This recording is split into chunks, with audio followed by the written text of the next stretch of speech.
হ্যাঁ, মোবাইল থেকে ছবি কিভাবে আপলোড করা যায় সেটা আজকের ভিডিওতে দেখাবো। এখানে এআই ফটো এডিট দেখতে পাচ্ছেন।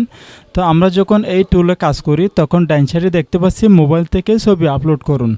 ঠিক আছে, এইখানে ছবি কিভাবে আপনি আপলোড করবেন সেটা করার জন্য এই জায়গাতে কিউআর স্ক্যান কোডে ক্লিক করবেন। ক্লিক করার সাথে সাথে আমাদের জন্য কিছুক্ষণের মধ্যে একটি কিউআর স্ক্যান কোড চলে আসবে। এখানে দেখতে পাচ্ছেন আপনার মোবাইল দিয়ে নিচের কিউআর কোডটি স্ক্যান করুন। এই কিউআর কোডটি স্ক্যান করবেন। এখানে সময় দিয়েছে 4 মিনিট, 5 মিনিট সময় দেওয়া হয়েছে। ওই সময়ের মধ্যে কাজ করে নিতে হবে। আর যদিও বা 5 মিনিটের মধ্যে আপনি না পারেন তাহলে নতুন করে কিউআর কোড আরেকটা জেনারেট করতে নতুন কিউআর কোডে ক্লিক করতে হবে। তাহলে বন্ধুরা, এখন আমরা কাস্টমারের মোবাইল থেকে অথবা আপনার নিজের মোবাইল থেকে ছবি এখানে দিচ্ছেন, সেটা দেওয়ার জন্য আমাদের মোবাইলে থাকতে হবে একটি বারকোড স্ক্যানার। ঠিক আছে, কিউআর কোড স্ক্যানার। তো কিউআর কোড স্ক্যানারে আমি ক্লিক করলাম।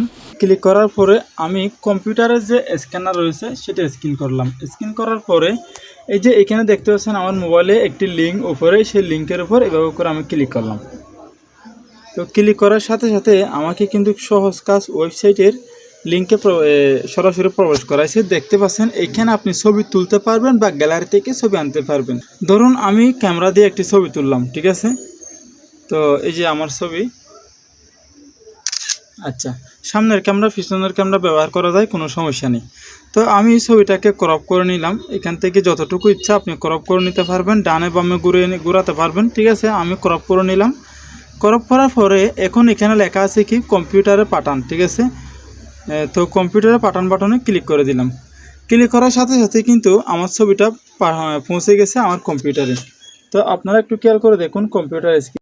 তো বন্ধুরা, কম্পিউটার স্ক্রিনে আমি এখন যে ছবিটি তুললাম সেটি কিন্তু এখানে চলে এসেছে। তো এখন আপনারা এখানে কাজ করতে পারবেন আপনার মনের ইচ্ছা মতো করে। ঠিক আছে, আশা করি আপনারা বুঝতে পারছেন কিভাবে মোবাইল দিয়ে ছবির টুলে আপনারা ছবি ট্রান্সফার করবেন। আশা করি আপনারা বুঝতে পারছেন। পরিশেষে আমাদের এই ছোট্ট চ্যানেলটি সাবস্ক্রাইব করবেন, পাশের বেল আইকনটি ক্লিক করে আমাদের চ্যানেলের সাথে থাকবেন।